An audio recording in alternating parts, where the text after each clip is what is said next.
আসসালামু আলাইকুম, সবাই কেমন আছেন? আশা করি আল্লাহর রহমতে সবাই ভালো আছেন। Welcome to my channel.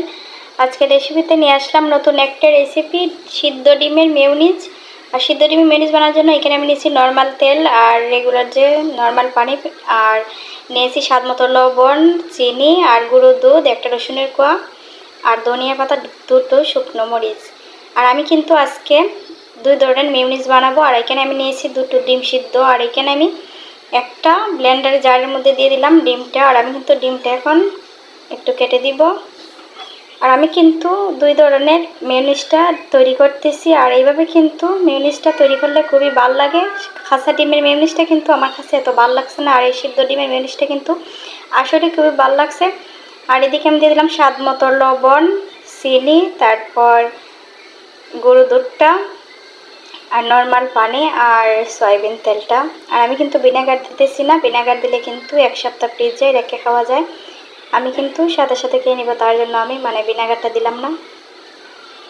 আর এদিকে কিন্তু এখন আমি ব্লেন্ডার করে নিতেছি। আমি প্রায় 40 সেকেন্ডের মতন ভালো করে ব্লেন্ডারটা করে নিব। এই যে দেখেন, আমি ব্লেন্ডার করে নিয়েছি, আমার মেয়োনিজটা রেডি হয়ে গিয়েছে। আমি অর্ধেকটা পরিবেশন করে নিব। আর ওই যে অর্ধেকটা মেয়োনিজ থাকতেছে, এটার মধ্যে আমি গোলমরিচ, তারপর রসুনের কোয়া, ধনিয়া পাতা আর দুটো শুকনো মরিচ আর টমেটো সস দিয়ে আমি কিন্তু আর একটা মেয়োনিজ তৈরি করে নিতেছি। আর প্রথম যে মেয়োনিজটা বানিয়ে আমি সরিয়ে রেখেছি, ওইটা কিন্তু বাচ্চারা খেতে খুবই ভালো লাগে। আর আমার কাছে কিন্তু ওই যে ধনিয়া পাতা আর শুকনো মরিচ দিয়েছি, এটাও কিন্তু বেশি ভালো লাগছে। আর ওইটা কিন্তু ভালো লাগে, বাচ্চার কাছে কিন্তু বেশি পছন্দ এই মেয়োনিজটাই। আর এই যে আমি আর একটা মেয়োনিজ তৈরি করে নিলাম, এটা কিন্তু আমি আরও 30 সেকেন্ডের মতন ব্লেন্ডার করে নিয়েছি। দেখেন কত সুন্দর পারফেক্ট হয়েছে মেয়োনিজ। আর দুইটা মেয়োনিজই কিন্তু মাশাআল্লাহ, দুইটা মেয়োনিজ কিন্তু দারুণ হয়েছে, খেতে খুবই ভালো লাগছে।